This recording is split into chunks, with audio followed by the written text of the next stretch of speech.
Disclaimer: there will be parts of the video where voices will sound weird. Alright, I give all praise to Shuma for fixing the voices when I realized something was wrong. Thank you so much for coming on and recording with me and helping with the voice issues. Also, be warned, if you did not already see in the title, this video contains spoilers for many of these franchises as we reviewed. Be warned. Okay, enjoy the show.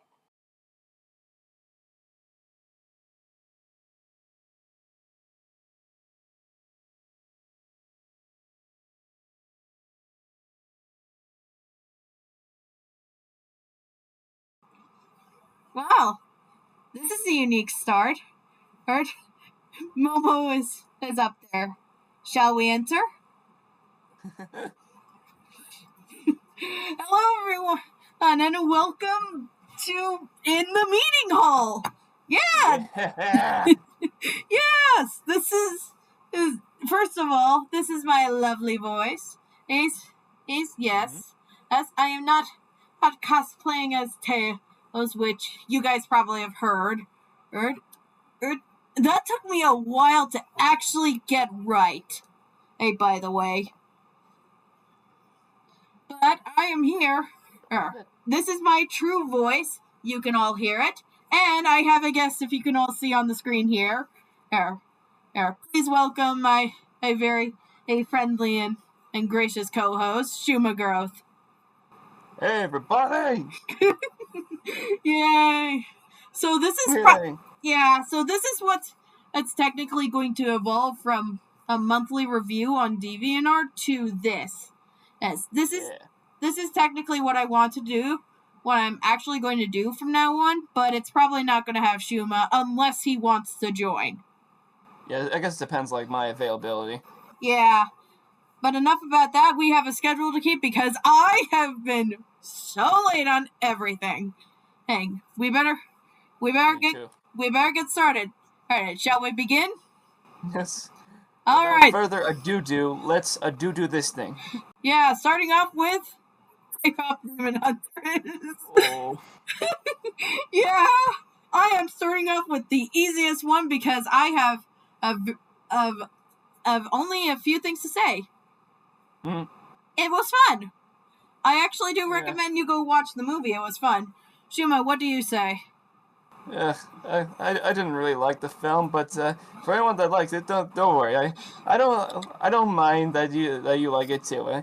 It's just my dumb opinions. I just thought that the film was kind of annoying and it just wasn't my type. But yeah, the other thing I want to at least do is I want to at least do my rankings of the songs, but as I am trying to find the list,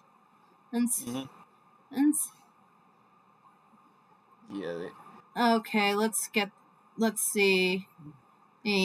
All right, so the first song, which is How It's Done, there's Golden, and Soda Pop, Take Down, Your Idol, and What It Sounds Like. So surprisingly enough, I am putting Takedown at my bottom. That's the worst one. It's not bad, but I didn't like it as much. Oh, and I forgot Free. I forgot Free. Yeah. I guess the songs are fine. They're catchy. Yeah. So there's How It's Done, Golden, Soda Pop, Takedown, Free, Your Idol, and What It Sounds Like. And Takedown is number 7 and on that list. I am so sorry to anybody that likes it, and I'm going to do even more damage. Because I am putting How It's Done at number 6. Yeah, I know. At number 6, I probably really... It's a good song, but I wouldn't listen into it often. And just like with Takedown. I bet everyone likes the songs equally. Yeah. Next one up is actually going to be the first actual song I actually heard, which is Soda Pop. Yeah, I see that everywhere. Yeah, before I actually watched the movie, I had seen in the clip of Soda Pop in almost any sort of short or I've seen. And it had caught in my ear, and when I found out it was from a movie, I had decided, yep, I'm going to watch it, and then I kind of fell in love with it, along with the band. Yeah, like, notice how girly they look. It's done. Soda Pop is 5. Alright, number 4. Okay. Number 4 is actually a song I actually want to use for the I Want to Protect You series, which is free. Hey. Ooh. Yeah. If you don't know me, and spoilers, you should probably actually see what I mostly do on my DVR. I have a tendency to put songs into my stories. Nice. Oh yeah.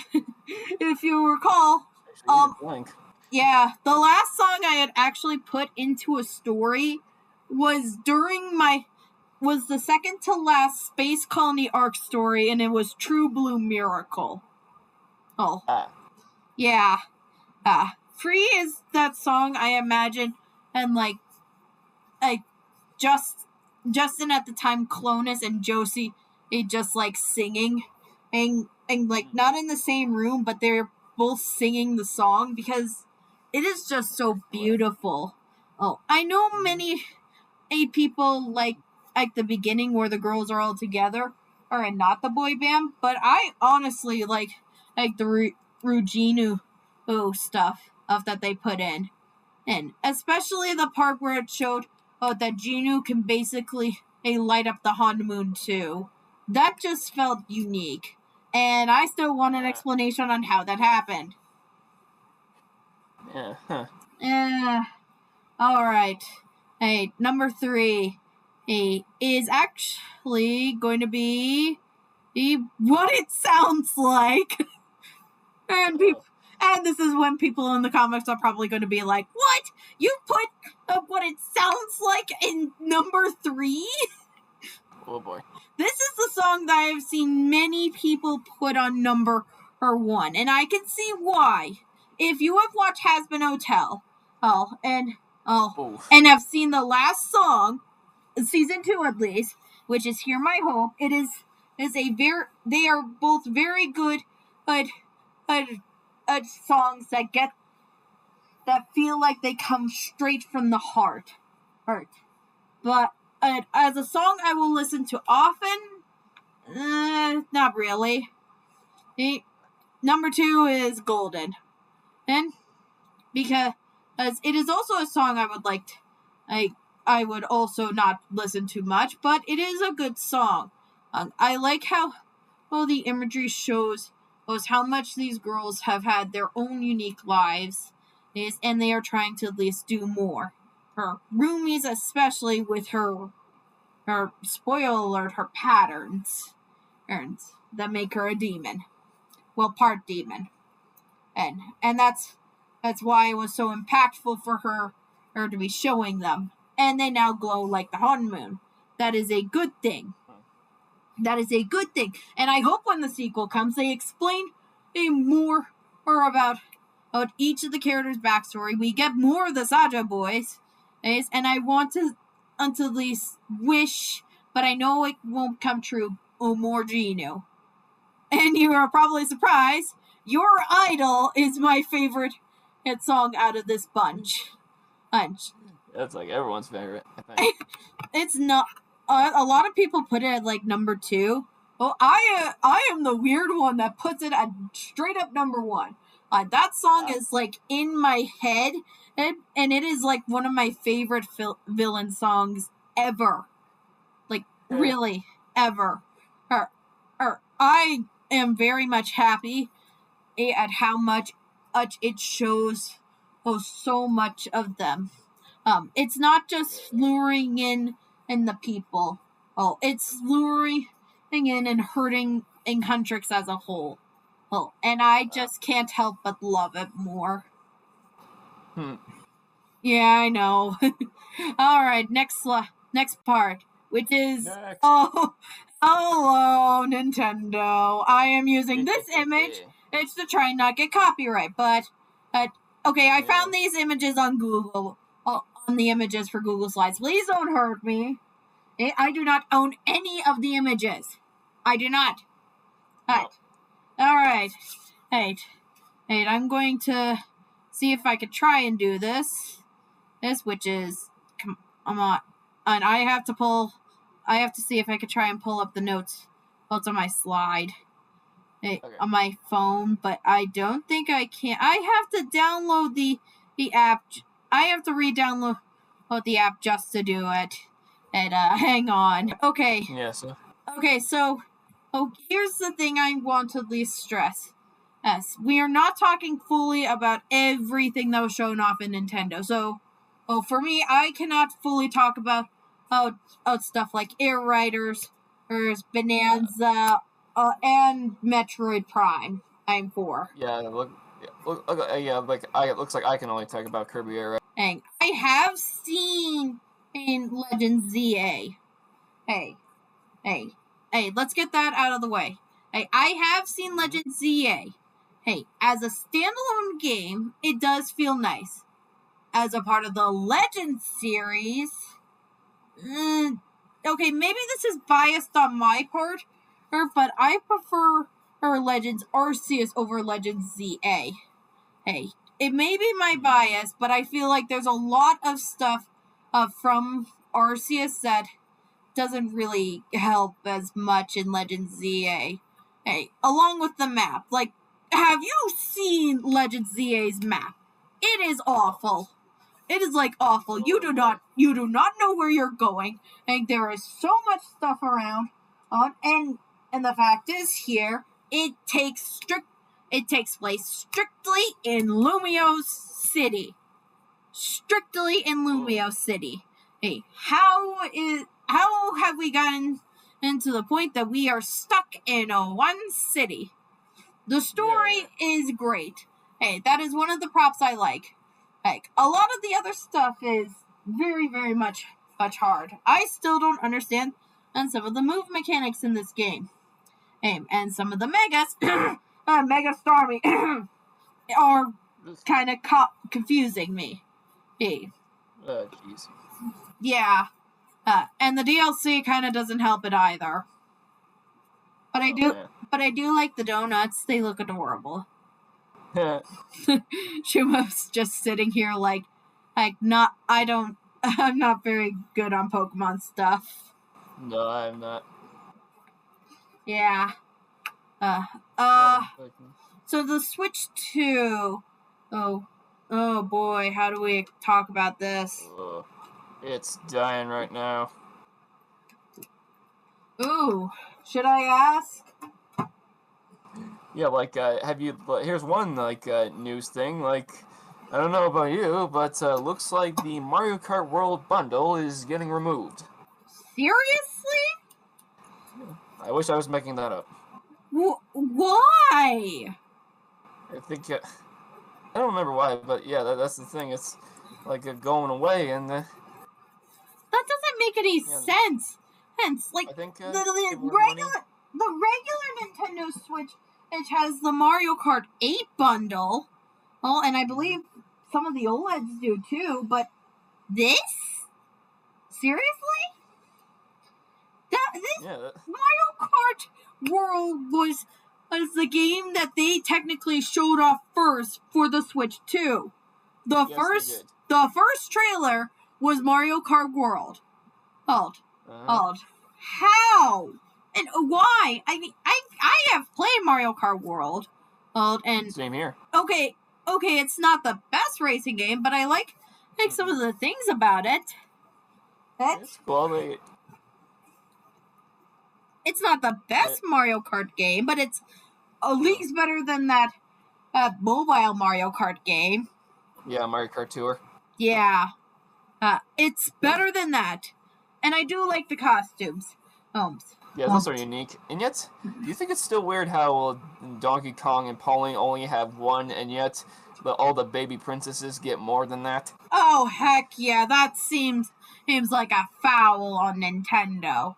Oh, Yeah, I do have yeah, and just a month later, they released Donkey Kong Bonanza, and DK and Pauline get multiple outfits.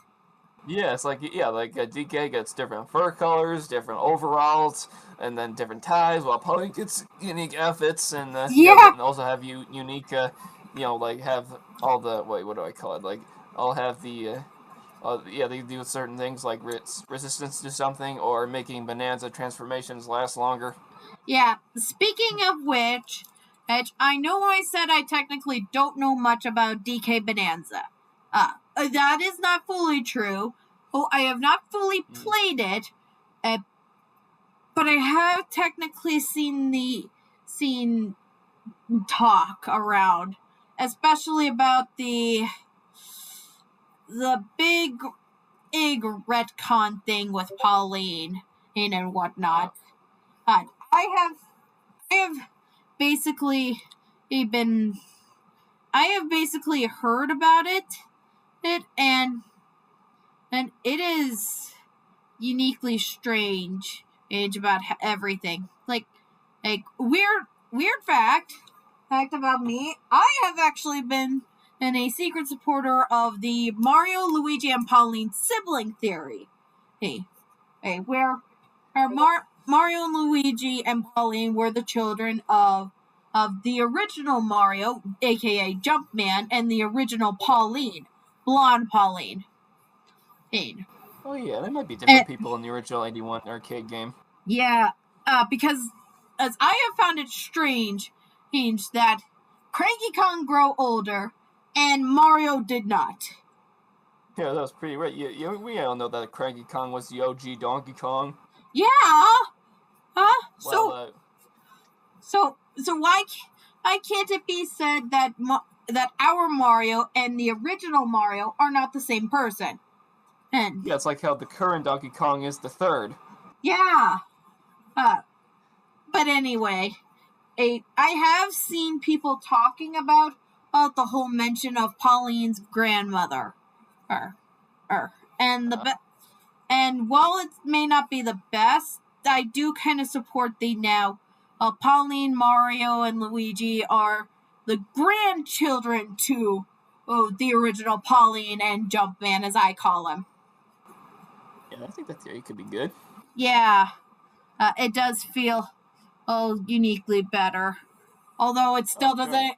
It still doesn't explain in the whole stork thing. Thank you very much, Yoshi's Island. I am still trying to wrap my head around it, but I do.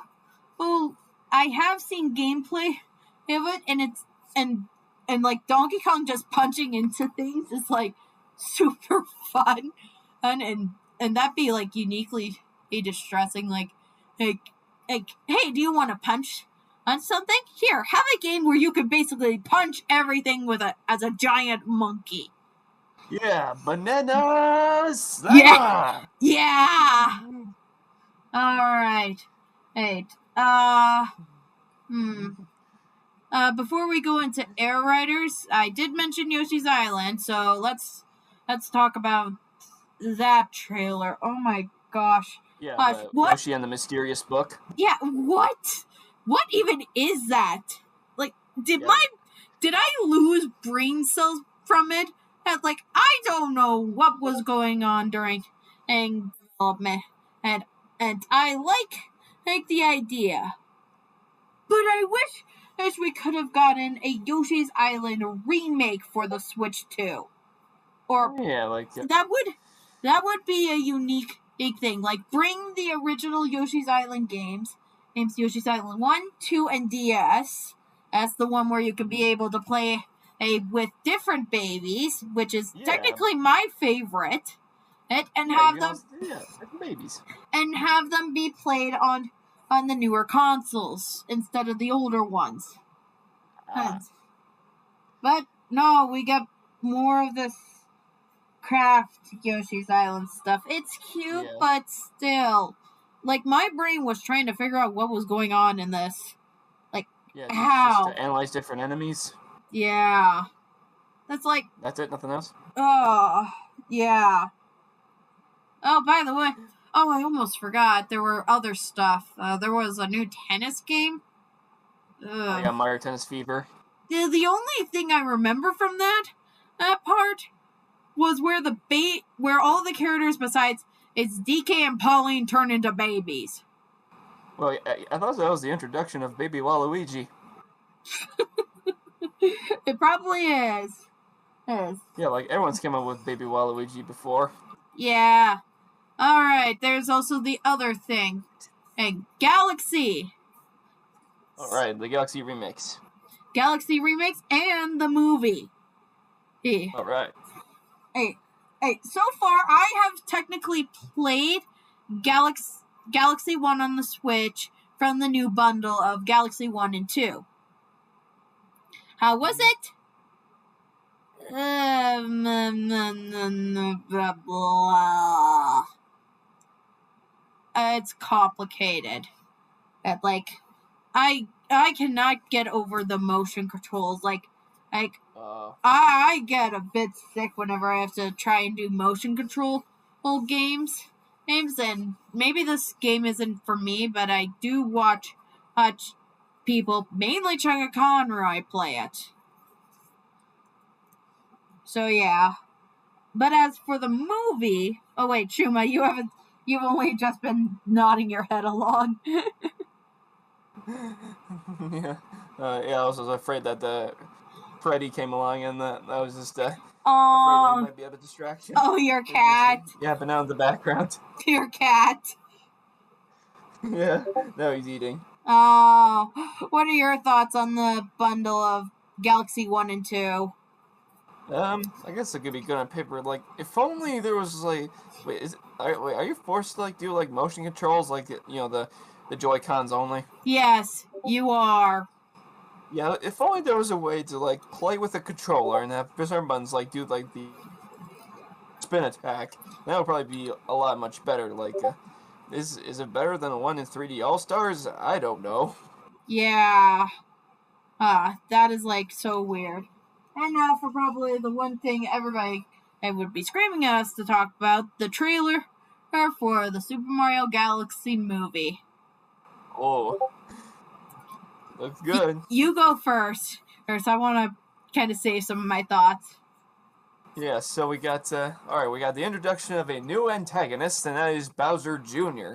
And it looks like yeah, it looks like instead of turning into Shadow Mario, he turns into his Wonder form instead, which is pretty interesting. Like just referencing Mario Wonder in here, with like facing off Mario and Luigi. It was pretty cool, and the fact that everyone loved how like Luigi just attacked Junior with his knee, although it may have hurt, but still, some like epic moment Luigi.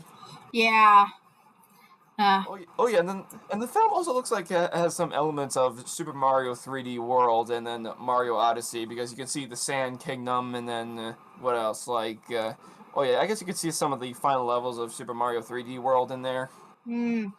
I Yeah, guess with you. all these. Yeah. Yeah. I guess you can. Yeah, Uh, the part where Peaches go up against a bunch of ninjas. yeah. I do like the animation. The animation will always be one of the highlights for me. Of For course, these. yeah, it looks so pretty. Yeah. As long as they get a better pacing on this movie. Yeah, so hopefully so. Like learn from Oh, their mistakes of the first film. yeah, yeah, I like the Mario movie, the first one, but holy moly, sweet chaos us demon, and was that such a headache induced continuity mess or pacing mess. Ugh. I get that's kind of what the Mario games are fast pacing, but still, Depending even on the game. even Sonic has better pace. Even the Sonic movies had better pacing than what the Mario movie had. Of course, yeah, those movies are peak. Yeah. Uh, but I do have to at least say this. I don't like Bowser Jr.'s voice. Yeah, like I don't even know who the actor is. Let me actually look it up.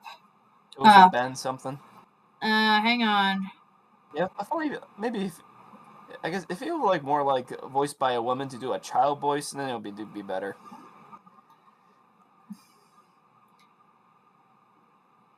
You know what? Benny Safdie. Yeah, I don't know who that is. Me neither. Her. Yeah, I recognize Rosalina's actress. Yeah. She sounded amazing, by the way. Yeah, although, I love the fact that we're getting Rosalina, and I kind of actually want to see if they have any connections. But one thing, please do not make it anything that she is Peach and Luigi's daughter somehow. Please. I think when I saw that in Game Theory's Mario Timeline video, my brain just like I gave up on them part way. Didn't Luigi have Daisy? Yes. I kind of am sad that Daisy is not in the movie though. Oh, she's gotta wait even longer. Poor Daisy. Yeah. Because I think she's the part of the 3 like mainline princesses, or now 4, including Pauline. Yeah. Oof. The poor girl. Oh. Yeah, and I wonder if they'll make a Mario Land movie since that was Daisy's debut. Yeah, the thing was, she was technically the princess that appeared in the original Mario movie, if I recalled. Yeah, yeah. Do you remember like Pauline being in like the mayor of New York? Yeah, I remember her doing that. And now we have to question. And now we have to question if Mario and Luigi came from the real world or the mushroom realm world. Yeah. I thought in the first film they were supposed to be like born in Brooklyn, New York. Yeah. That was their original intent. You may know the original like cartoons where they, instead of having Italian accents, they had New York accents. Yeah, they were from Brooklyn, and I remember, like in the 3D, in the third, in the one that was adapting the third game series, that TV show had them visiting Italy, if I recall. But I can't very much. But it was very, very, that was kind of what turned me off on being a Mario fan, actually. Besides the fact it was so much boredom for me. I like story, but it's just like, go save the princess, go save the princess, go save the princess. Repetitive. Yes. And Mario Wonder finally changed it up. Yeah. Instead, like, the only one that also changed it up was Super Mario 3D World, and yet Bowser was still kidnapping something else besides Peach. Yeah. Alright, last thing before we head on to the next slide, which is Error Riders. Right.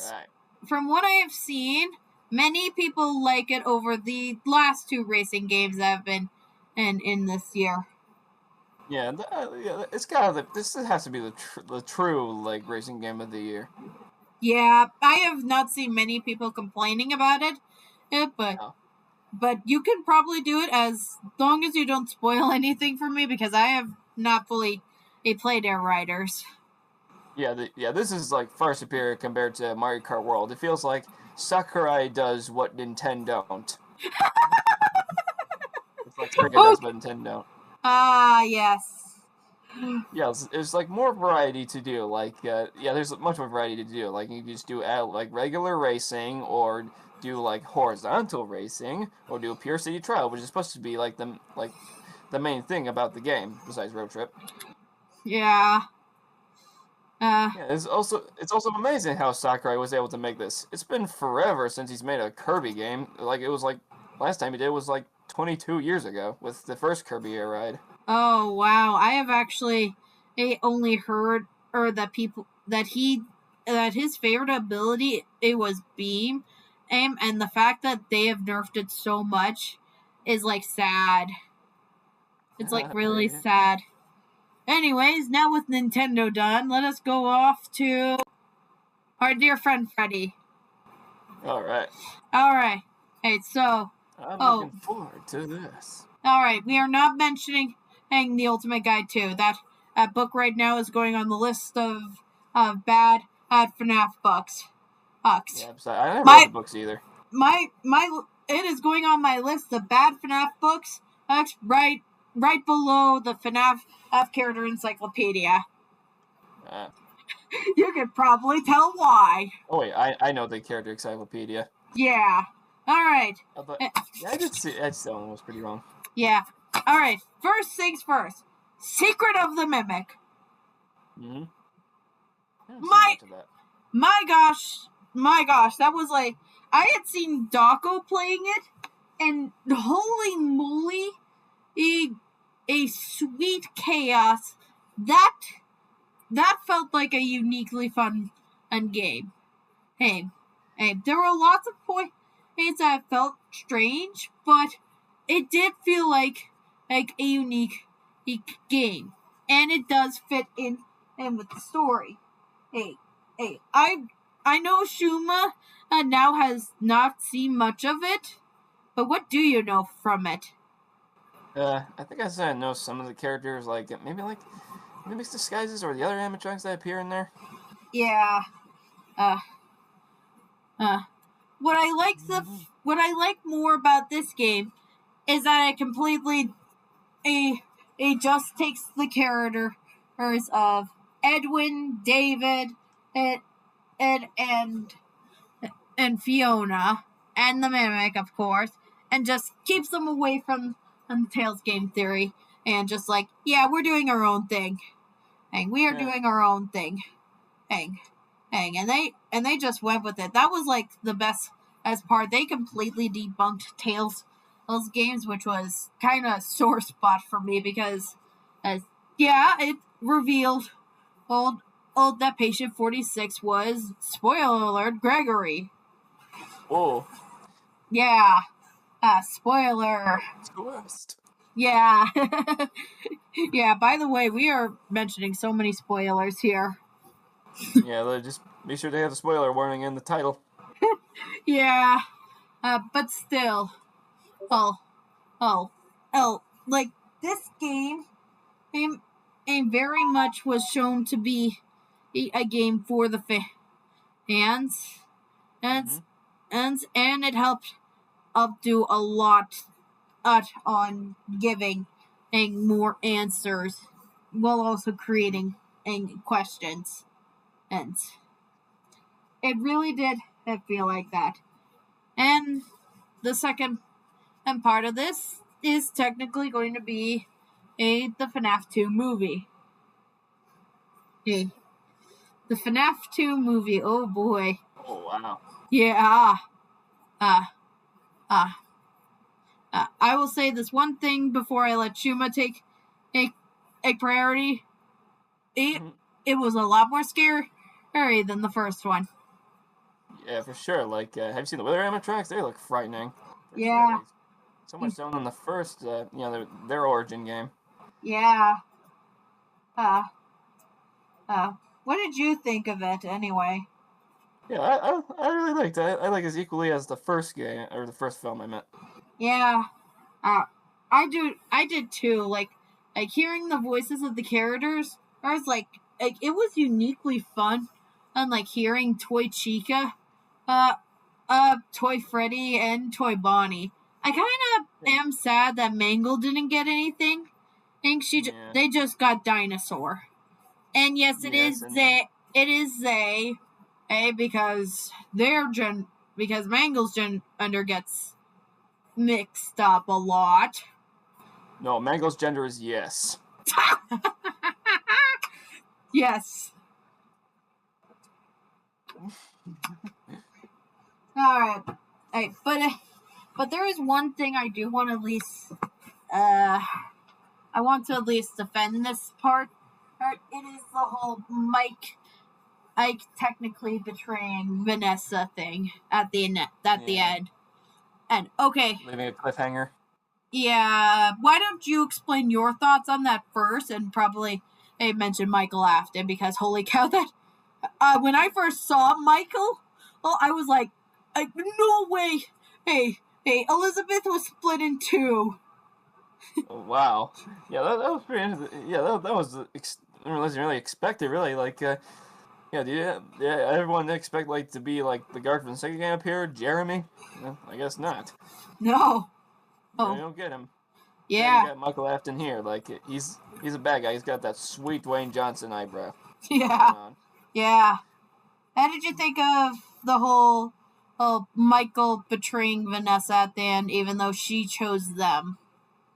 Yeah, that was an interesting one. Like, that would make some unique family dynamics, like which is which. Yeah.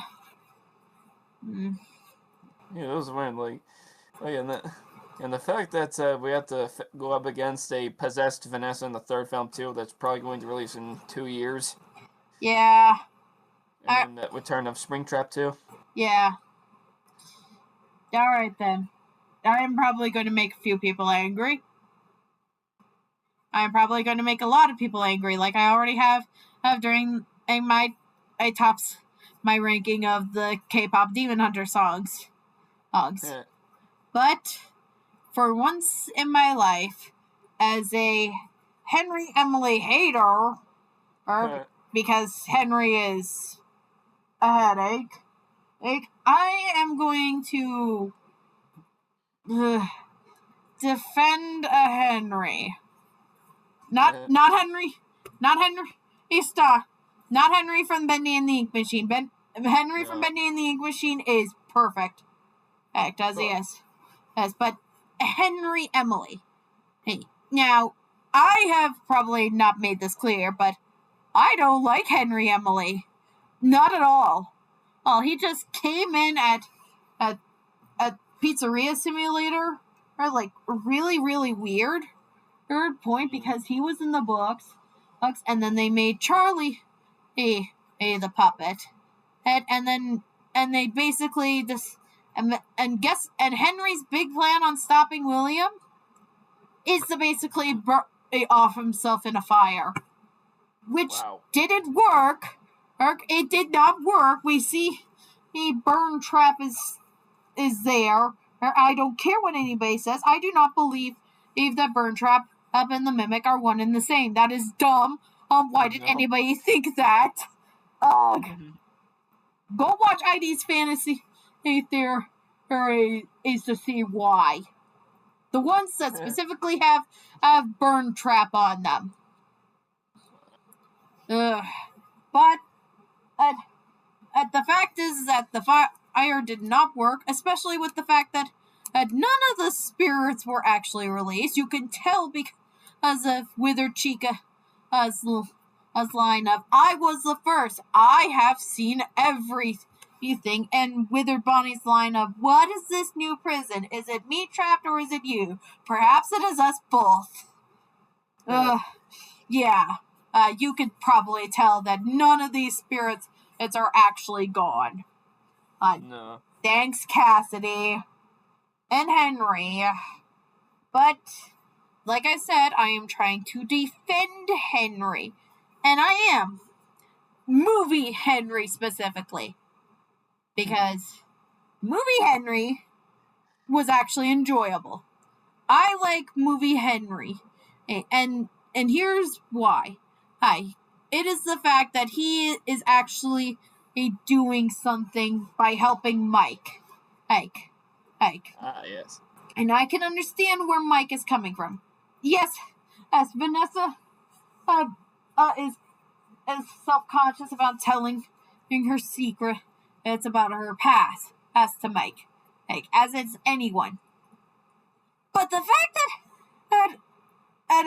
that you kept them from Mike, somebody that has deep trust issues because of his family, that is not a good idea. Henry did the one thing that gave Mike something to trust him. Actual details and trust. He told Mike information that was needed. He talked about Charlie. He talked about the original location. He even gave Mike the a little music box that calms down Charlotte. That is how Mike allowed for Henry to trust him. Meanwhile, Vanessa, after the reveal of knowing that there was another kid that was off in a different location, and her dad did it again, and the fact that she hid her brother from them, yeah, you can see where he can actually be mad. I can actually agree. Hey, if I were put in that position, I would also be very PO'd.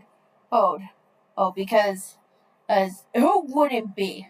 Hey, Yes. your friend / technical love interest is hiding facts about her life from you. Yes, she wants to keep them away, but still, if you have major trust issues, that is not fun. That's not fair to that character. No. So yeah, I do understand it, but I do also feel sad about the fact that Vanessa got possessed by the end by Charlotte. Yeah, just for the cliffhanger. Yeah, but I also did like that Dead Space thing, although I still don't understand what Dead Space is in recordings. Wait, is Dead Space like the game? No, I don't think so. I'll have to look into that later. The other things I actually really did like were the fact that the puppet can actually activate the wizards, and that's probably like a slight reference to how Charlotte game Charlotte it got the characters to actually wake up, like the kids. It's whether Chica's line that I mentioned earlier is that Susie was the first to die, or the first one to wake after Charlotte did what she did, is up for debate. But still, game Charlotte and movie Charlotte are two different characters. One is trying to help protect everyone, and while also being in the situation that she is stuck in with the others thanks to Cassidy, and the other is just vengeful at all the adults. Which, you know what, that probably actually would make sense, and probably why Charlotte technically could attack the adults in FNAF 2. Yeah. That's the reason why the toy animatronics would do it if they're meant if the adults are abusing children. That's why they would attack. Yeah, that probably is why one of them did the bite of 87. Still don't know who. I'm going back and forth on if it was Toy Chica or Mangle. Was that the bite of 87? Yeah. But I do actually wish that Markiplier could find time to at least do some sort of appearance in FNAF in the third movie. Yeah, hopefully so, because he lost his chance twice. Yeah. Even MatPat got to be in 2 of the films. Matt! Yeah, he's voicing Toy Bonnie. Yeah! Alright. Sounds pretty good. Sounds like special delivery. Yeah. I think he actually sounds better in the movie than he does in special delivery. Yeah, when it comes to the other toy voices, did you expect Toy Freddy to sound like Nightmare Freddy? No, but I actually did like it better. Yeah, instead of goofy voice. Yeah. I do love Toy Chica's voice. She was like she gave off this caring attitude, and if you will recall, I'll remember the day that Into the Pit was supposed to release, but it accidentally got released the day before, and Scott decided to share a couple of different scripts for the FNAF 2 movie. Yeah, that threatening scene to Abby and Vanessa, that was the one. That was the one. What, Marionette being inside Toy Chica? No, she was no. Oh, like when and Vanessa gave the code to Charlotte, and Toy Chica was the one that said it. I see. I kind of do wish that that the code was as Shadow Bonnie's weird name. Yeah, his real name. Yeah, the name that they are associated with. I am not even going to say it because it is so weird. Yeah, it's like a bunch of gibberish. Yeah. All right, with It's FNAF. like, Oh, yeah. I was gonna say it feels like somebody like shake their fanny on their keyboard. Yeah. Anyway, now with that out of the way, we are now on to Sonic. All right, We are now on to Sonic. all right. Let's talk about the shortest of these categories. Is the chaotics issue. That was really fun.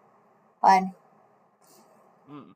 if you had actually seen it, if you do have the time, to go look at the comic, like you can see so much stuff off about it. And the different art styles, the different perspectives of the characters, so much care came in. I do wish that it took place in the classic era, but we can't all be winners, I guess. Maybe eventually. You never know. There is IDW comics of classic universe before. Yeah, but still, the fact that there is that Knuckles Chaotix still technically happened, which still is as confusing, and how one Charmy is 6 and the other is 16. Maybe it's Yeah, his it's dad. pretty weird. Maybe it's his dad. Yeah, I don't know. It's like I also wonder about this. Like, does Mighty exist in the modern universe since he's the part of the I Chaotix team? I think they do because as I'm going off of the knowledge that people have said about the supposed card game that one of the mobile companies is working on, and they have apparently reported that about characters like Sally, Cosmo, and a modern Mighty are going to be out in That's this unique game. one. Yeah, strange. Unless Mighty's appearance would be based off of Archie. Oh, if they do that, no. Oh, No. if they do make a modern Mighty, at least make a good design. Make a design that's less noticeable to the a modern Mighty that was technically taken from on the pre-Genesis wave of chaotic storyline. Hey, I see. it was technically the last four-parter before, or the 50th issue, where Metal Sonic basically took out Shard, and Uh, the Mega Man and Sonic crossover. can't you believe that's happening again with Sonic Racing Cross Worlds? I love that. Speaking of Crossworlds, Okay, the most recent DLC character, Knights. everybody is so happy about that. That I actually enjoy most of the game, but I do not have it because money. Oh, Money, remember yeah, this. Yes, everything is so inflated at the moment. yeah. Unless you start with the regular Switch version, Yeah. it's always $60. Yeah. Unless you want to do the digital deluxe edition and get the Sonic Prime characters. I do not want to get the Sonic Prime No, characters. then get the standard edition. Yeah. I have the demo on my Switch, which is all I've got right now. But it is a fun game. I like Yeah, it's the awesome. fact that we've got the gears back. I like the fact that we've got voice acting for all the characters except for the ones that are strange. Yeah, the ones that all the DLC characters are silent besides Hatsune Miku.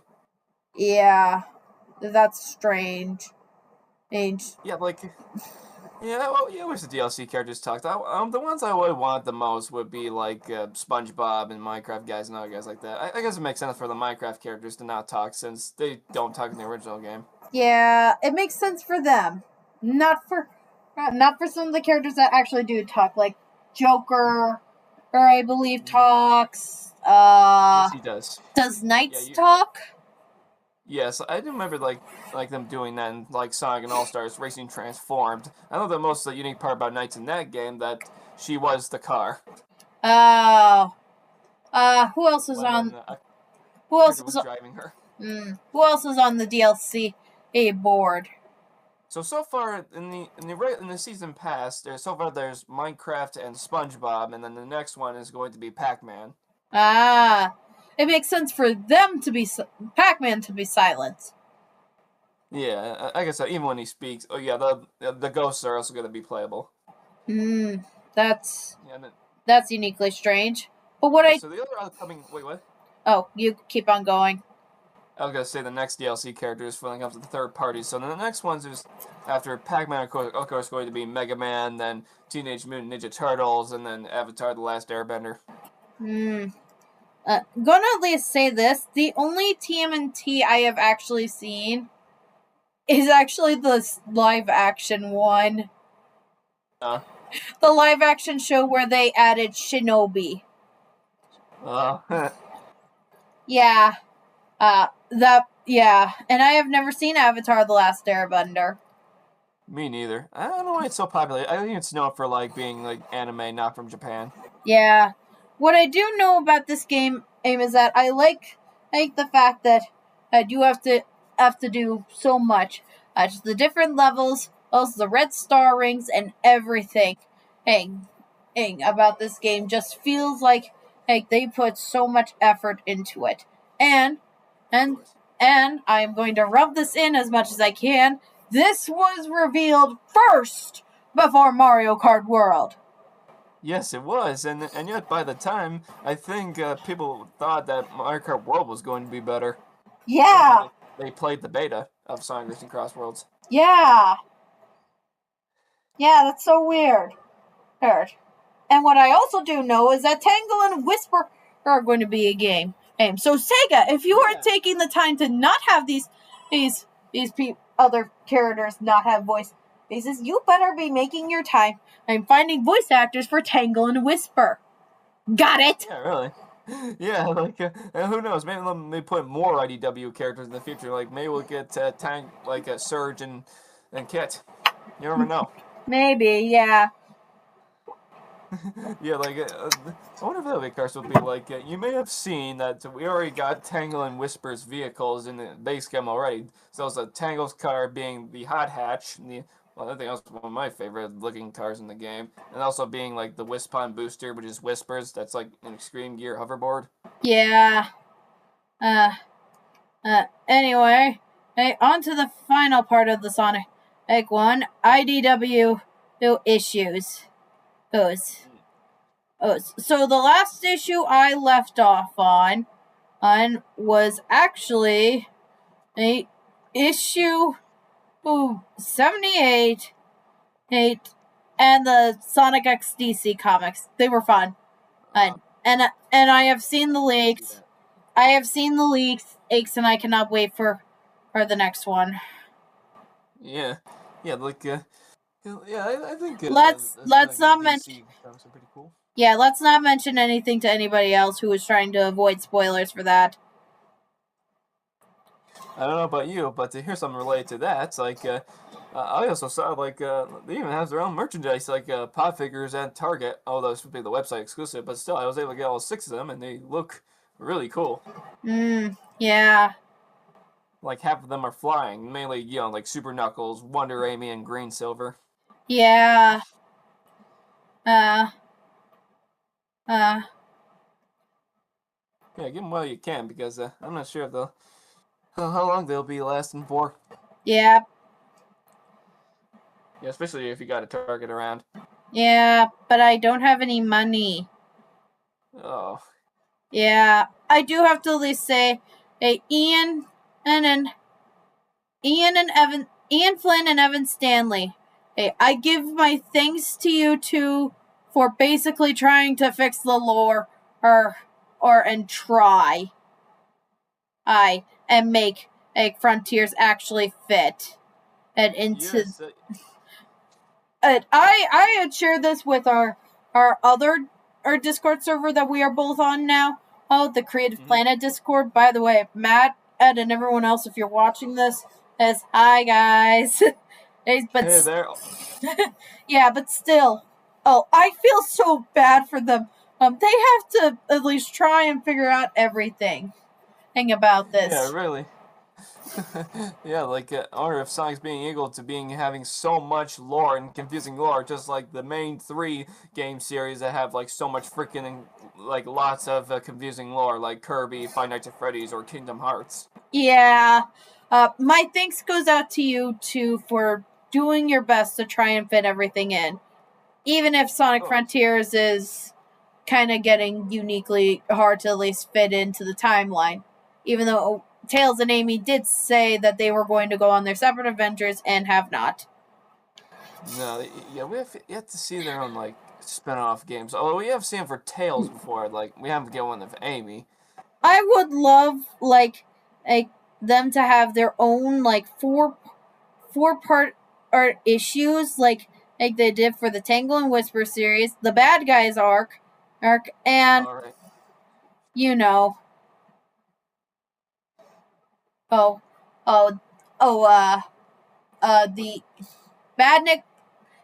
Scrapnik Island, and of course, Imposter Syndrome. Wasn't there like a spin-off comic series for like the Diamond Coders? That's Tangle and Whisper. Yeah, I thought there was one. Like I have like all the IDW collection books, and then I thought there was like one part where it was all about Tangle and Whisper. Yeah. That was them. Alright, issue 79. I will say this. Thank goodness Mimic is gone. Yeah, he's got like he did a kamikaze. Thank goodness he's gone, and we don't have to deal with him anymore. And all my pent up exhaustion from that whole thing with Mimic infiltrating Restoration is finally gone. That was like, that entire arc saga thing was so annoying. Because you just keep turning the people. Yeah, and you guys did Silver dirty. That's not good. Why, is he one point where he turned into Silver and then start messing with people? Like we did with Sonic? No, because the Silver's because of everything, and everyone came out of a certain issue looking so bad. And Whisper came out feeling worse. Silver came out feeling worse. Everyone. Wow. The only saving grace about that issue was the backup story where Blaze and Silver decided they were going to need to go off together. It's like a date. Silver's for life! Yeah. Yeah. That ship has to be canon. I hope. I don't think it is, but still. Oh, I am so glad that Mimic is dead and Silver, Tangle, and Whisper were the ones to do it. Now don't bring him back. Yeah. That's called foreshadowing in my voice. Hey, it's because because when we get to the final issue, during this recording, I am going to probably do something because I had watched somebody review the latest issue, which came out on Christmas Eve, by the way. That was so weird. Anyway, issue 80. Hey. All I remember from it was that at a part where Rouge and Espio infiltrated the base. All I remember was that because it was the most fun. And I would kind of say that if they ever want to show Ninja Tribe, I want to at least see a one where it reveals that Rouge was also kind of in a ninja tribe of sorts. Because it does feel like it. It feels like she's a spy. Come on, I can dream. But I do yeah, she's a spy. I think the only thing I didn't like was how Shadow was handled mostly. He's like not even very much used. He has to battle some giant robots, and then when he gets intel, he goes off on his own again. Huh.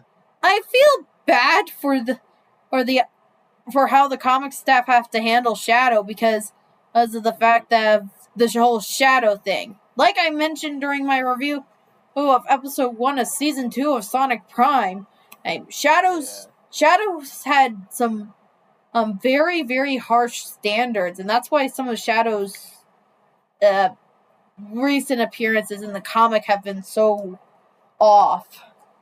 Yeah, does he feel like too much like he's like a filler character? Sort of. It kind of feels like they have to try and do something, but can't go over everything.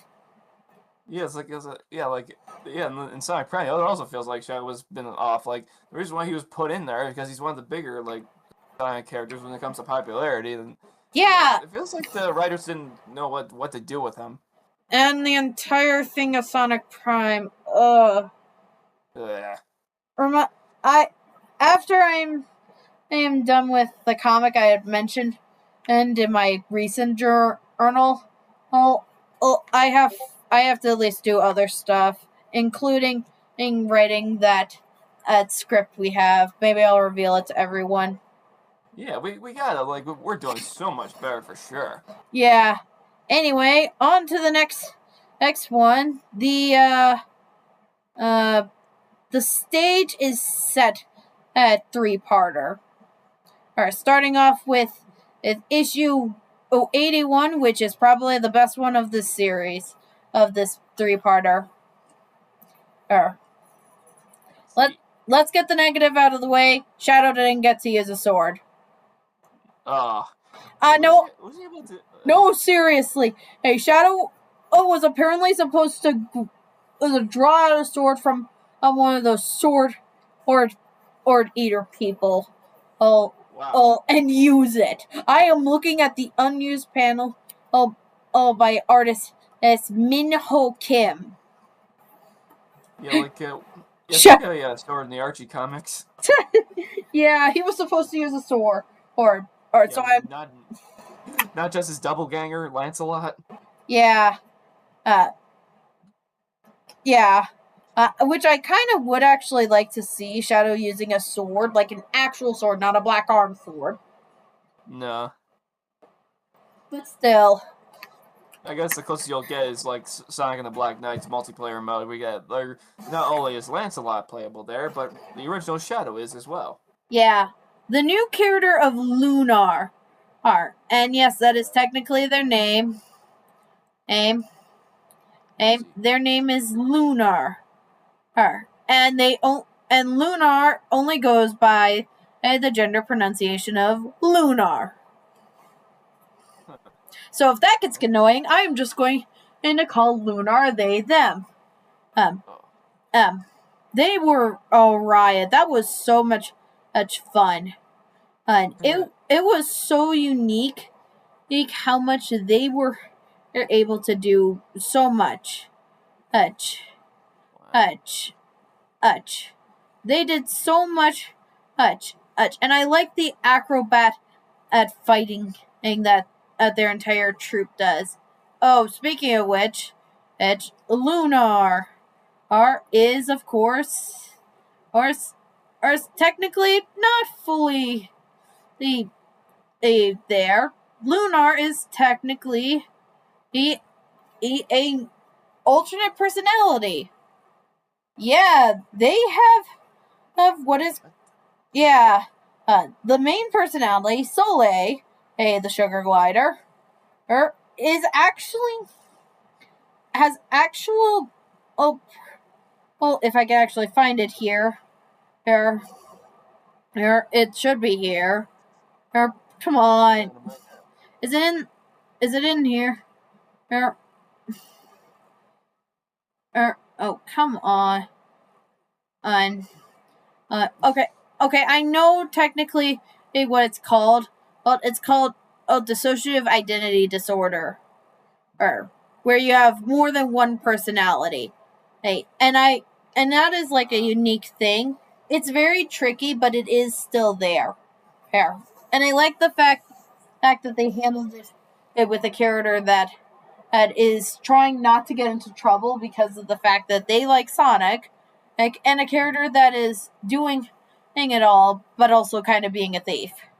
And the fact that their family is very much kind of the reason for this, as it is kind of uniquely a hard, or the Celestica troop is like really hard. Oh, by the way, their names are Paji, Preji, Ya for the parents, and Ya, Pitch, and Roll are the siblings. I am not even joking. That is funny and also kind of confusing. That is weird.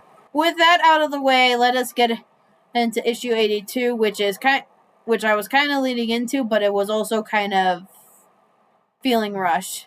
The thing is that Evan Stanley has outright admitted that it is the 3-parters because to lead up to issue 100, because Sega has asked for shorter 3-parters to issue 100, and that is why we have gotten so many 3-parters. So if it feels like the pacing is so rushed, that is why.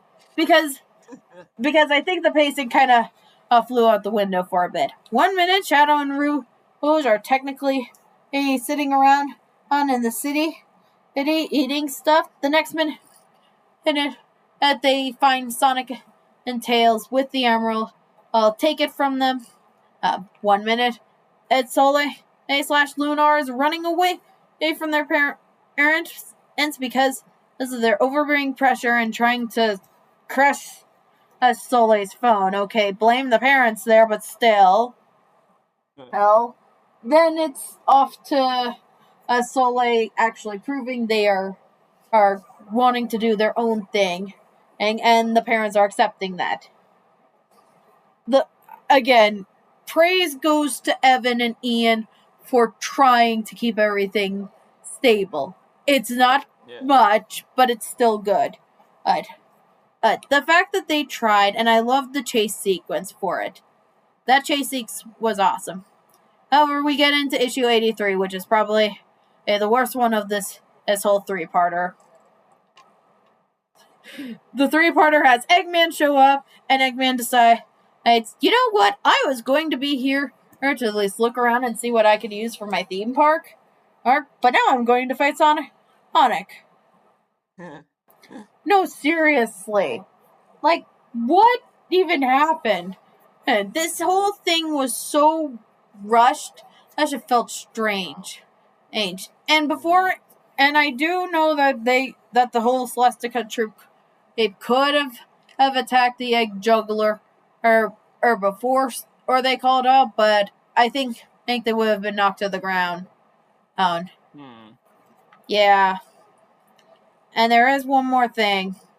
The mystery character at the end. And there is a mysterious figure wrapped in bandages is at the end. It's like a mummy. It kind of does. But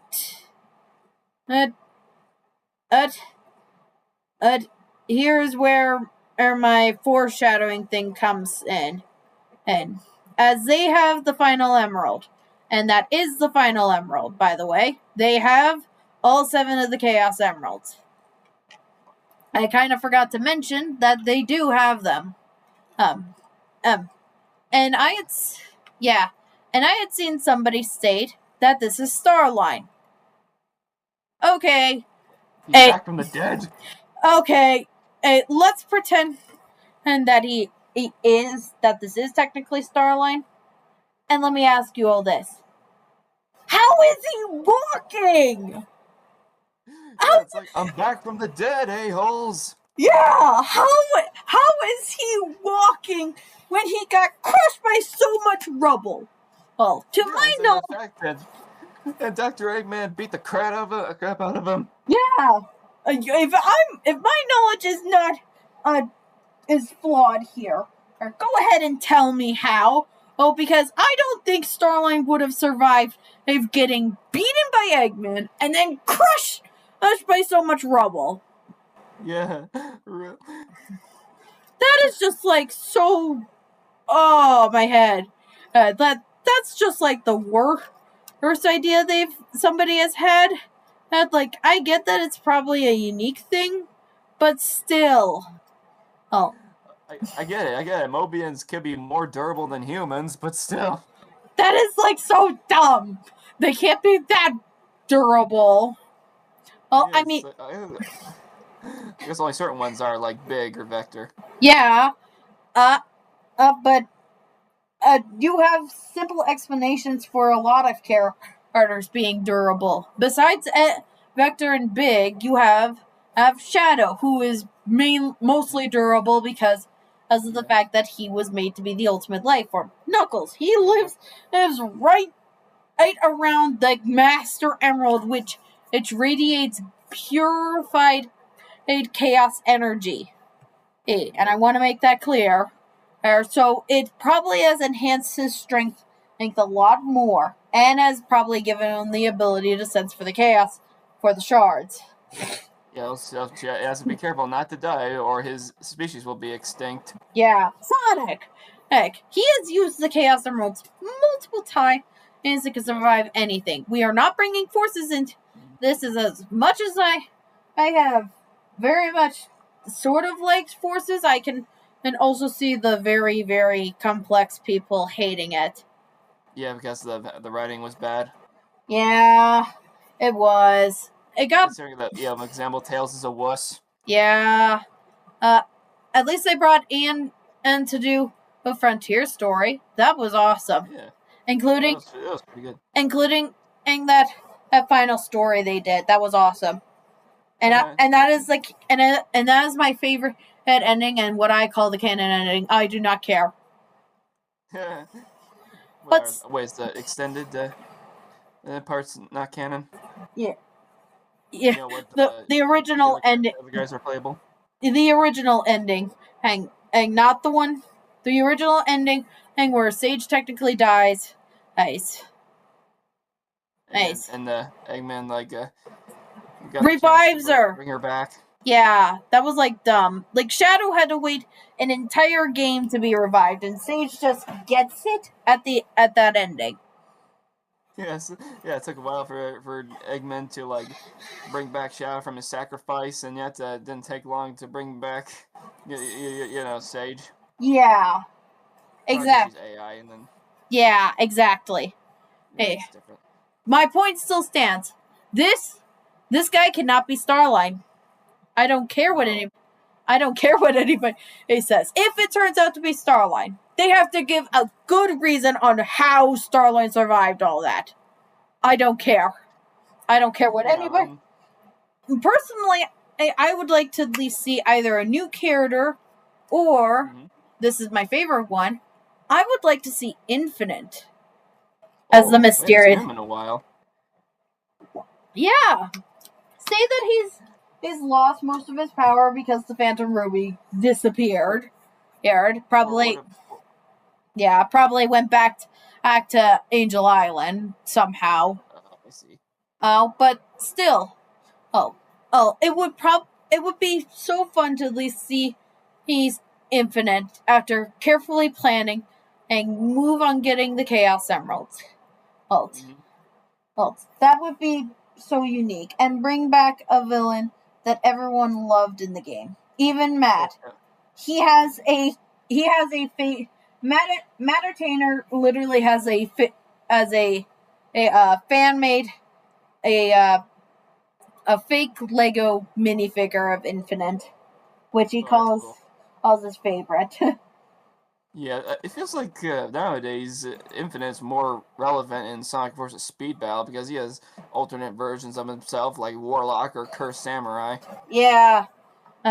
Here's hoping that we get to see Infinite again. And yes, imagine this, let's say Eggman finds out that Infinite failed him, so as punishment he decides to forcefully pull out the Phantom Ruby off his chest, something that Eggman would do. I'm probably sure the Phantom Ruby went to Eggman after Infinite kind of dissolved or something. Not sure how that happened, but still, Well, I would love to at least see this mysterious figure be a infinite. If it's not, then okay. If it's Starline, I have many questions. And but Yes. but the next three-parter is actually going to be the Eggman sibling storyline, which features Sage's first comic appearance, and I very much cannot wait. I very much cannot wait because I want to see Sage and Belle interact. And if you guys had seen my last post in the first day of November, you will know why I love Sage. So you played her before. Yeah. And now for probably the part where Shuma's probably going to be mostly silent. Kingdom. Well, Cookie Run in general. Ah. Yeah. How's that coming along? Okay. Alright.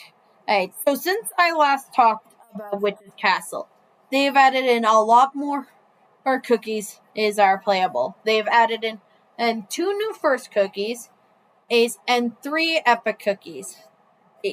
So far, the epic cookies for the second first cookie have not come out. As for my views on said cookies, I like the 3 epics, which I like 2 of the epics, which are skim and milk cookie and cottage cheese cookie. They are both fun, and I may or may not have a shift for skim milk cookie. Yeah, I know. Oh, I'm weird. As for the first cookies, his first milk cookie is probably my second favorite out of the first cookies in general. Well, her calm demeanor and her ability to at least heal. Well, I do feel like that is parts of so much. And Medic's always helpful. yeah, healers are always probably one of my favorite classes. In general. Yeah. Reminds me one time where you were in one of my collaborations that I kind of abandoned. It was like a Team Fortress 2 collaboration thing about, and then I met you in the medic. Yeah, I asked. Medic, to be specific. Yeah, I asked to be the blue medic. You did. Yeah. As for first berry cookie.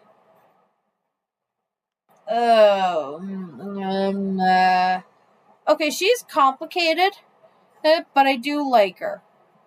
But she's not one of my favorites. Mainly because of the fact of her whole wanting to keep memories safe and all. She's unique, and I kind of consider her a bomber if she were ever to come into Kingdom. But still, she's got a lot. And I feel like, hey, sorry about the cut here. So, technically speaking, I had said that I was going to cut most of the parts where I show my actual Chrome screen while in the recording, and when I was talking about the blue whale cookie update, it was still there. So, here's the basics of it. I started playing Oven Break during the blue whale cookie update. Very sorry that was kind of cut at least help.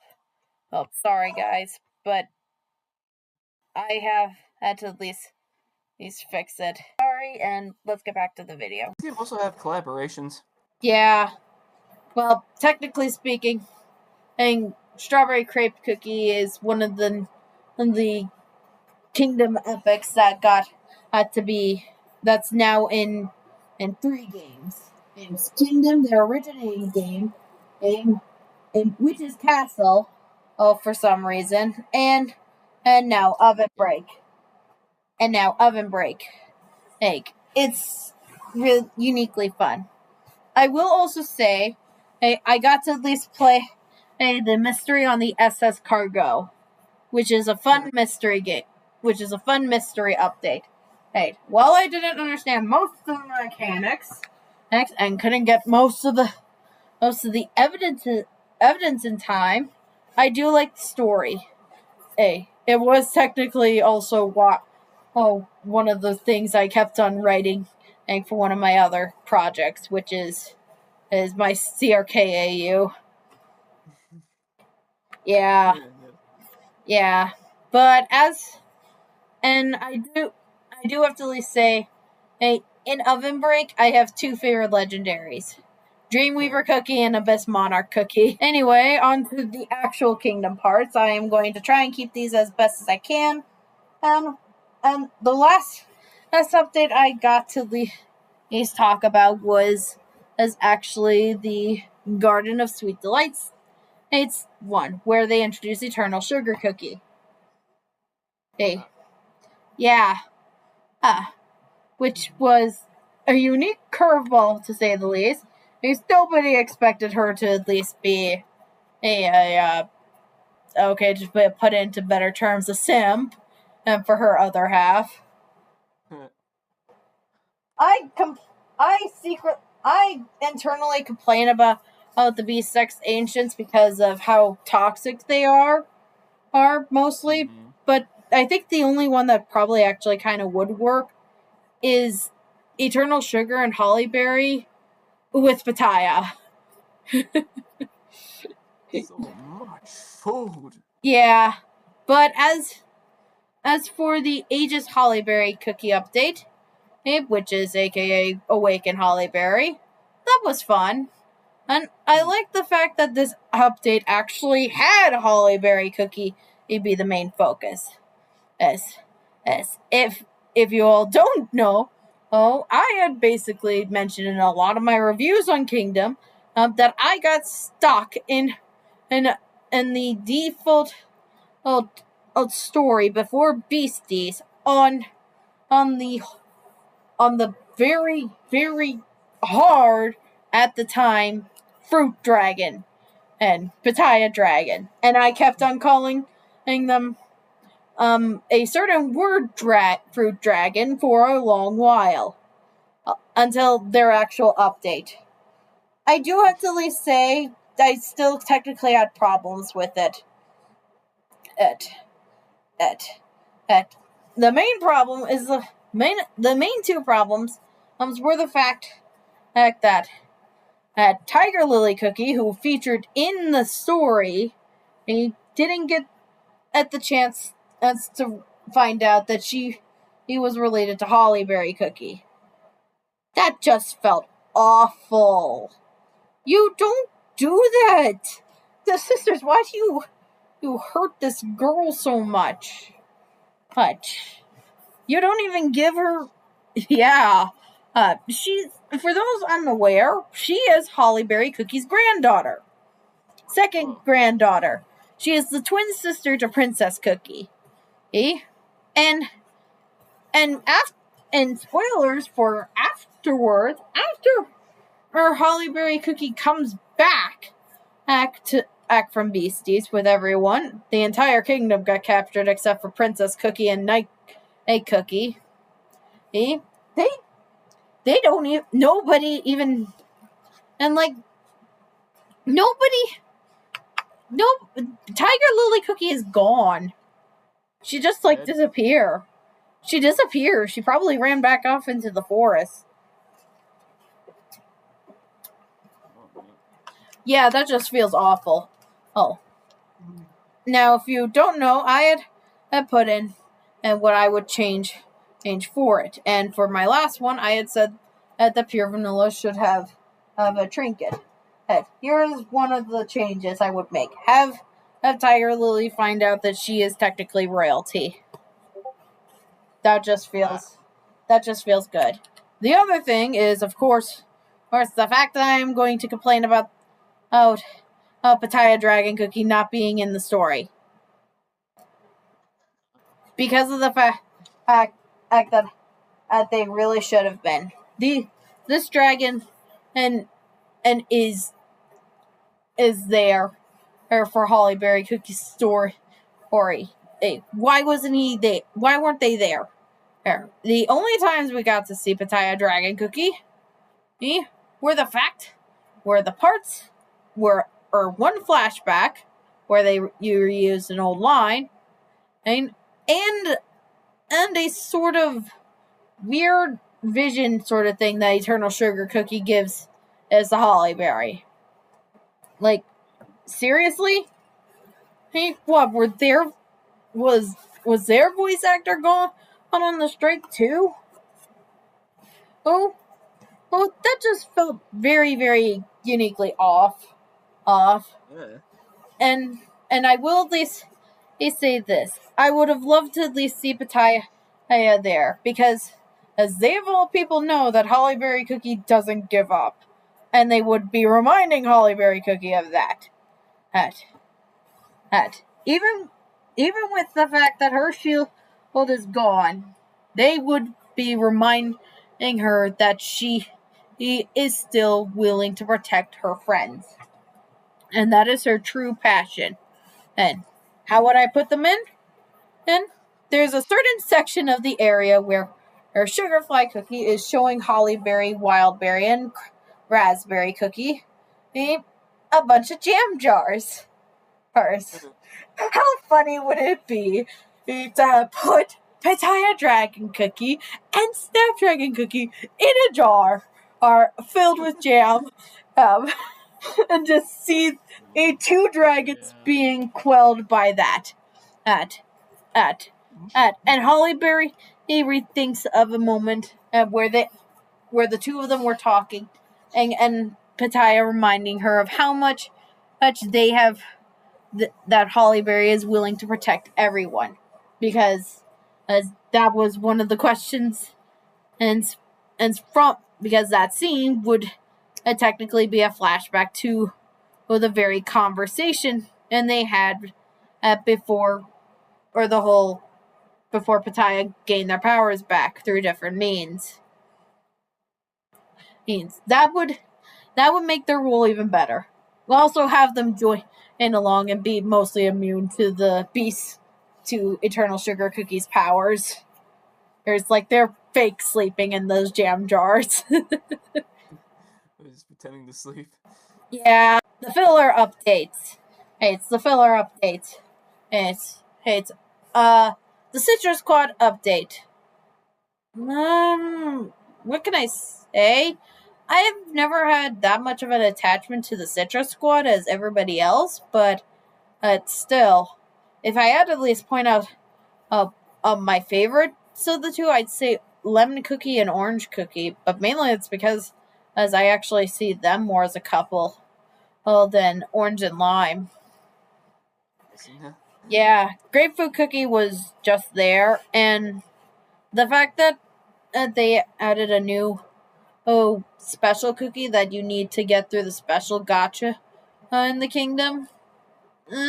Marshmallow Bunny Cookie is fine. Not my favorite, but still fine. There was also the Guildmaster update where you got to have Jage Cookie and Manju Cookie. Hey. That's a lot. Yeah. That was a lot. But still, it was fine too. A nice filler update before, Primo Mission of Doom. Whoa. Yeah, I'm serious. That's its actual name. I've got to at least say, I was technically invested in this story. Because it goes back on a previous plot point that was mentioned. And decided to at least give one of the guild bosses, the Avatar of Destiny, a somewhat story. Because as the Avatar of Destiny was a guild battle boss, and now it has its own story. How good is that story? I'd say it's pretty good, but it's uniquely fun. But I also have to at least say that I liked two of the characters. Well, three. Mainly a Menthol Cookie, Seltzer Cookie, and Madeline Cookie. Madeline Cookie's had a unique effect on me. He is annoying, but you can also see why. And he's also endearing at points. This story, he basically throws his goofiness aside and puts a serious face on. You can tell that Madeline Cookie is being serious in a moment of this update. As for the new super epic of Doyle. Oh, think about the name. It's weird. What's that supposed to mean? Raphael.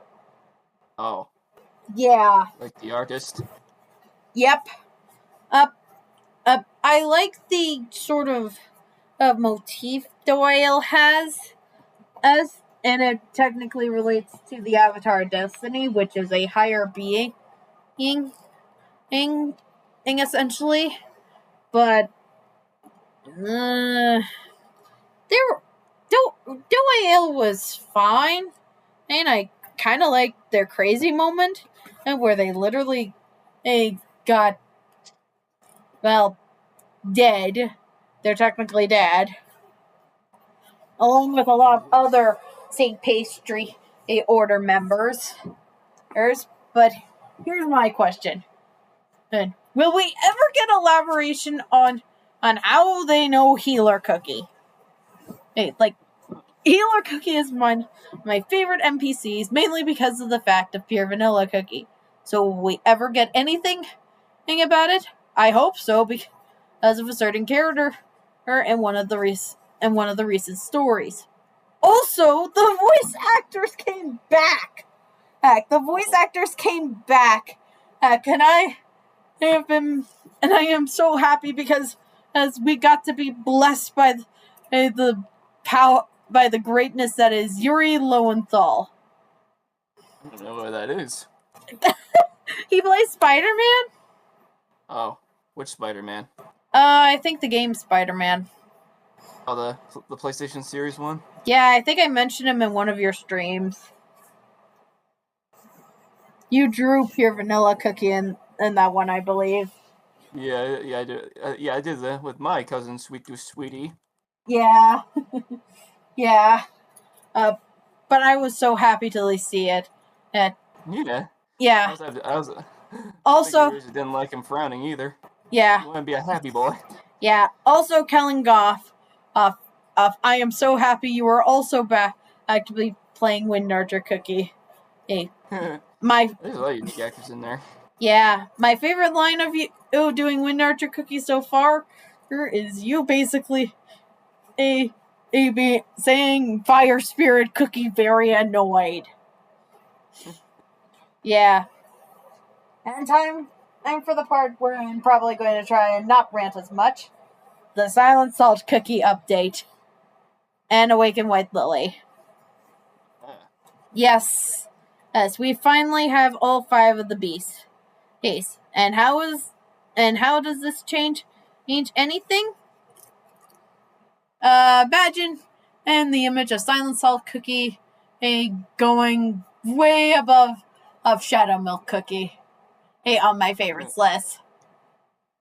Because at first it was Shadow Milk Cookie that was my favorite, but now it is Silent Salt Cookie. You can make a tier list on Cookie Run Kingdom characters. Well, for the beast, yeah. It's all because of one thing that I am absolutely loving. I love about Silent Salt Cookie. And no, it is not because of the Elder Fairy, the Silent Fairy stuff. Please don't. I may be a supporter, but still. What I love about Silent Salt Cookie is his backstory. Hey, again, spoilers, if you haven't already realized, but Silent Salt Cookie, title idiot. Yeah. But Silent Salt Cookie is the one that actually sealed all the beasts. These cookies. Oh. Yeah, so for context, it was originally said that the witches were the ones that sealed the beasts. But we find out that was a fabrication and lie by Elder Fairy to say to anyone, and as Silent Salt and Elder Fairy were the ones to use the binding ritual to stop everything. Yeah. Now you can see why.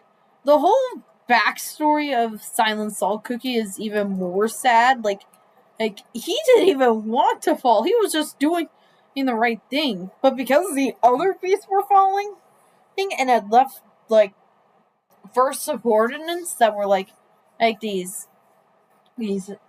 representations of them, but opposite genders, except for surprisingly enough of Burning Spice Cookie, because why exactly? Would you not odd? But still, they all have sowed seeds in the citizens of uh, the area where Silent Salt Cookie had reside as the Salt of Solidarity. Really, Deaf Sisters? Oh my gosh, you guys really couldn't have thought of anything. You could have called him the Commander of Solidarity. That would have been better. You called opportunity. Yeah. You could have called pre-corrupted Shadow Milk Cookie the Fount of Knowledge. Pre-corrupted Burning Spice Cookie, the Herald of Change. But for the last three, you picked Salt of Solidarity, Flower of Volition, Sugar of Happiness. Yeah, you could tell. Oh. Anyway, that story was so sad because when Silent Salt Cookie finally came back after her helping make the new virtues, which are the five ancient soul jams, he finds everyone is dead. Well, most of them. And his faithful knights are also gone. So, in a fit of mourning and burden, and he decides he is going to take his blade and basically crumble all the followers of deceit, sloth, apathy, and destruction. And oh wait, doesn't that remind you of a technical story? Yeah, somebody early on had basically thought of the idea that Silent Salt Cookie would have the influence of King Arthur, in some way. I have never read most of the Arthurian legends, but I could probably see it. My point still stands. Silent Salt Cookie's entire update felt so unique. And the fact that it's still hits hard. The fact is that he did not want to fall from grace. In fact, before he did the binding ritual, he asked Elder Fairy to crumble him too. That is just like so sad. The man had basically lost everything, and in the end, only silence remained, and in his homeland, nothing more. And what's left is basically, what's left. You have a crypt keeper that doesn't feel that is the only one that can keep the spirits tame, and also wants to at least see the world, but knows he can't. And you have basically the only surviving knight who is now immortal, and can't very much move on because of what happened. And the spirits, the cookies that have fallen, they still roam the land and following their commander. It is like so hard to at least see that because many people, and I am so glad that this is not canon, and had basically decided for some reason that Elder Fairy and Silent Salt Cookie were the same cookie. And you thought Kirby was the only one that has cute characters and has dark lore. Yep, exactly. Technically, going on to the next part, which is the Awakened White Lily cookie update, the Dawnbringer White Lily. That is a cool name. I love how she basically had to go through the trial of trying to free herself from her past. as she has tried so hard to at least be there. There. There. I haven't mentioned her, but Pastry Cookie is also there. Yeah, she was one of the other few St. Pastry Order members that didn't get crumbled by the Avatar of Destiny. Because she decided she wanted to reseek her faith. And she has been trying to at least figure that out. Oh, well, thankfully she has finally decided because as after everything she has been through, she wants to leave the Order. Good for you. Too bad most of the Order is mostly dead. All jokes. Everyone I know is dead. Not everyone, but all jokes aside, I do like the journey White Lily went through. Having to deal with stuff of her past, trying to at least make it through, including remembering stuff from her friends. And my favorite of this is technically her interactions with Truthless or Clueless. Oh my gosh, that was my favorite part. All right, if you did not read me basically like talking about Truthless as Recluse, who are you? Oh, you will know that I am pure Vanilla and pure Lily fan, and I literally made a picture of my two characters basically being pure Lily. But still, I loved that scene. That scene just proved how much White Lily would have affected Truthless Recluse. She is horrified at the fact of what pure Vanilla had changed into. Someone who can't even see his own truth anymore. Someone who believed the truth was bad for a time.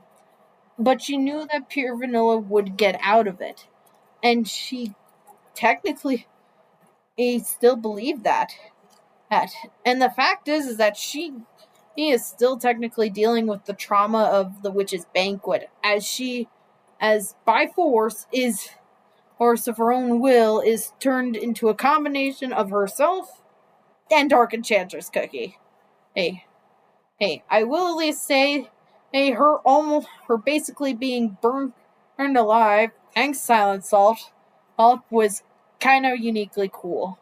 Well, the fact is that she finally got the courage to allow herself to heal.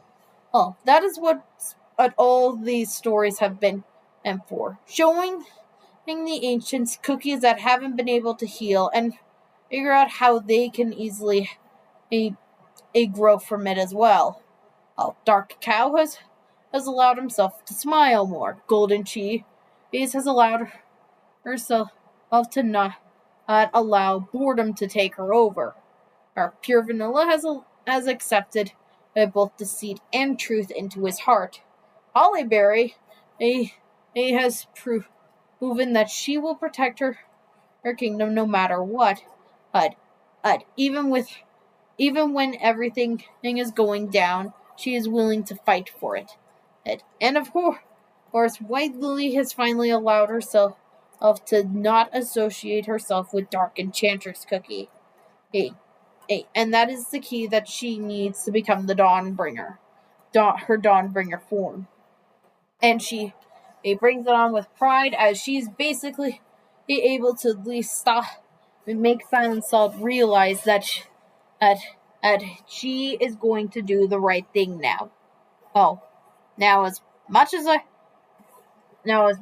people are probably going to say Silent Lily, I don't think that's the case here. Or I think it's the fact that Silent Salt Cookie is acknowledging his other half.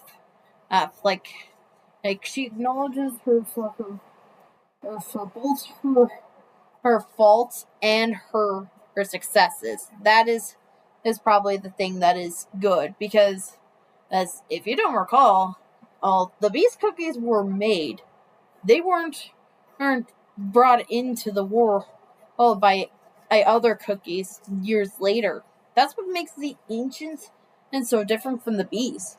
They grew up in this world. The Beasts couldn't. They really couldn't. They were just brought in And that's why most of the problems happened. Besides the fact that the witches disappeared, or they didn't know how to deal with stuff like, like death, death, death of people you love, of trying to protect them, but also making them hurt, deceit, lies, people not believing you, sheer boredom from being immortal. Oh, no, they don't know how much that is, and that's why it's so unique of the balance. And oh, you talking to Freddy? My mother was. Okay. Yeah, but still, well, the fact that these two are the first two ancients, well, first two of the beasts and the ancients, and to allow themselves to be on equal footing. And I will at least say I do feel like Silent Salt Cookie has joined the heroes, because that just feels right. Right. He is going to at least help stop up the other beasts, because as in the hang on, dark is absolute, where it adds chest chocolate cookie. They are the chest chocolate cookie is adorable. They are adorable. There are two cookies. They are adorable. No, seriously, they are. Are.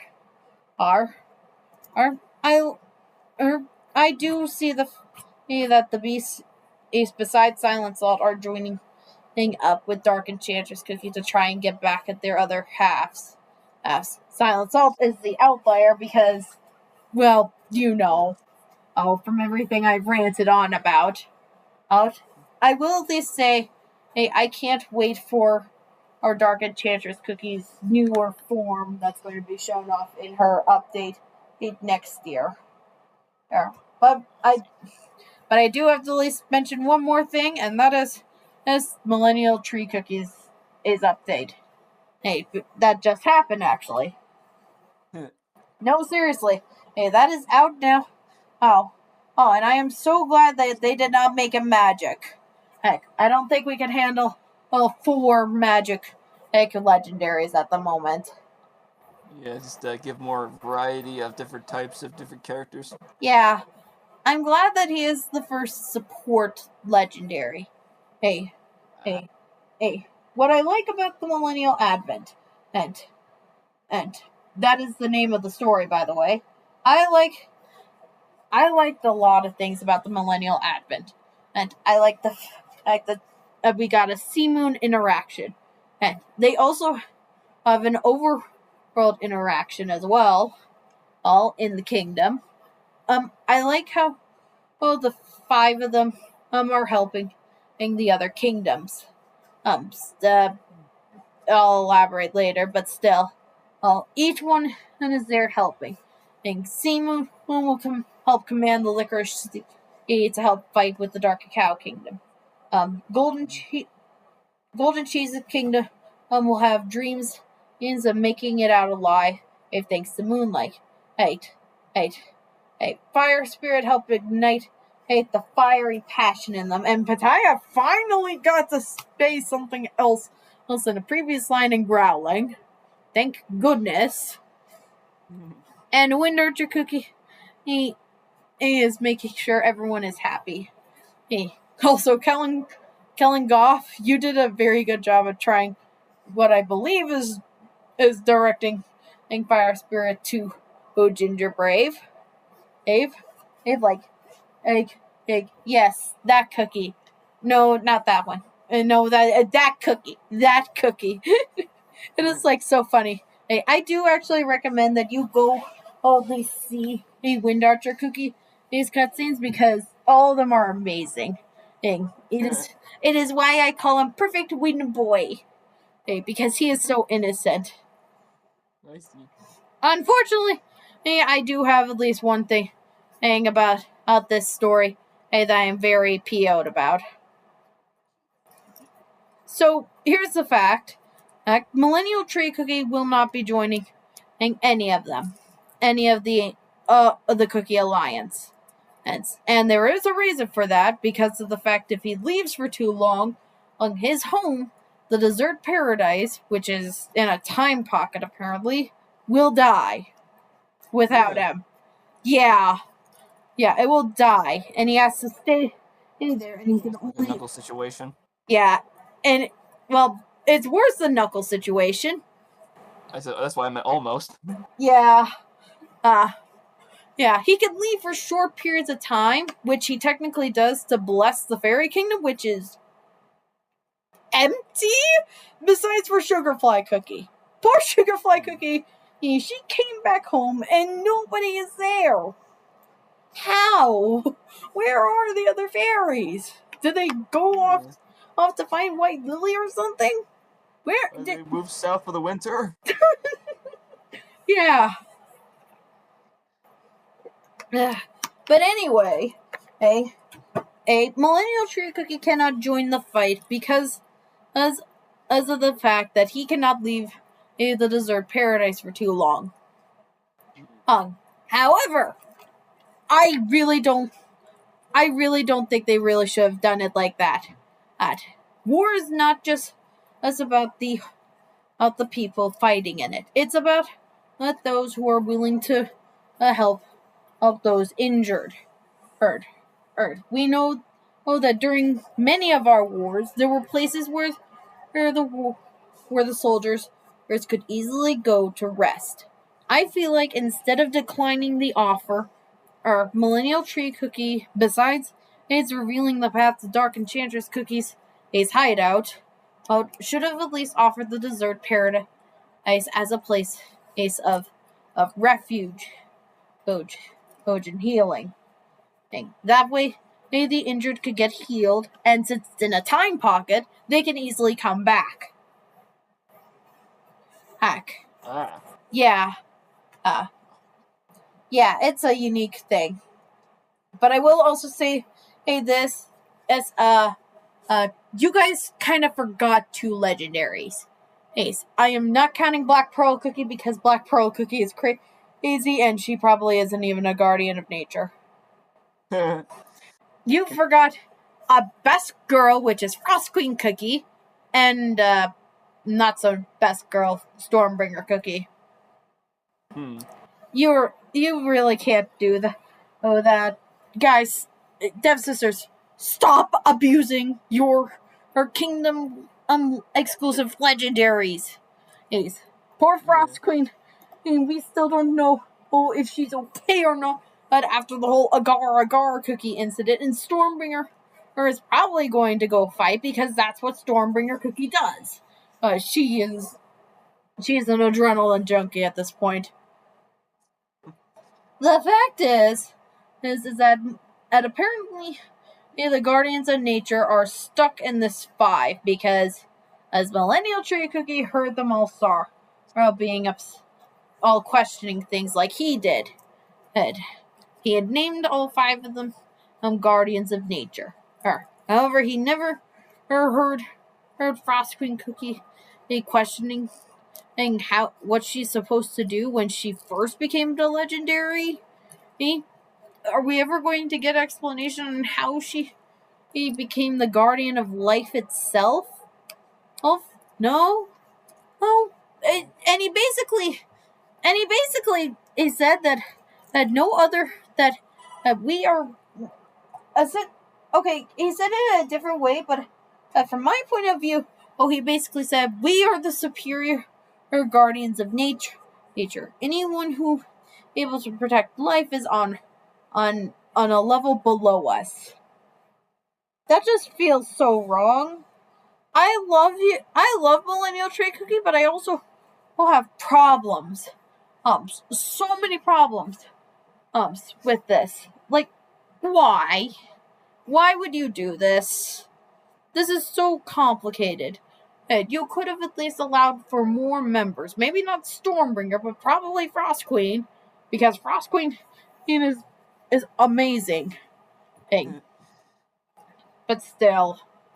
There was another story. Oh yeah, there was a mystery story with Almond Cookie. And 2 NPCs. Macaroni Cookie and Cheddar Cheese Cookie. I'm surprised you're not questioning why there isn't a macaroni and cheese cookie. These two are them. They were split into two. Oh. Yeah, their story was okay, but we'll have to at least say, I kind of really wish we had English voice acting. What, could you not get the voice actors for macaroni cookie and cheddar cheese cookie? So it is different language ones instead? Yeah, they have the Korean. They have the original creators, the Deaf Sisters homeland and language apparently, but not U.S. language. Edge. That's kind of lame. Yeah, I did finish the story. A part of the updated chapter came out a while ago. Oh, and I would at least say for those probably going to be questioning, I don't think it's Rogue for Cookie. I don't think it's Rogue for Cookie. Like, even though it could be them, they do not harm people. They do not harm people. Watch the mystery on the SS Cargo. They do not harm people. Well, that was another cookie that harmed Almond Cookie there. Yeah, I went and very long on this, huh? So, well, there's a lot to this game, huh? Yeah. This is why I said it's better than Raid Shadow Legends. Of course. I do recommend you at least play it. It's actually really fun. Yeah. I don't think I convinced you. Oh, I know that. Can't you believe that YouTubers rather promote Right Shout Legends and not Cookie Run Kingdom? Yeah. Oh, alright. Overall, I think, yeah, we are fine. And that is finally done. And that was a lot to the story, huh? Yeah. Oh my gosh. I knew I had to play catch up, but it was like long. I am glad I finally got to do this. And hopefully I can make these at a better pace and shorter. I won't go full rant mode, but still. Oh. Yeah. But as we enter into 2026, we are all going to have to do a lot of changes. Yes. So thank you, Shuma Growth, for at least helping me. There's probably not going to be any music because I don't know how to add in and non-copyright music, but still. I can help you with that. Maybe, yeah. But I'm so glad to at least get this done. Oh.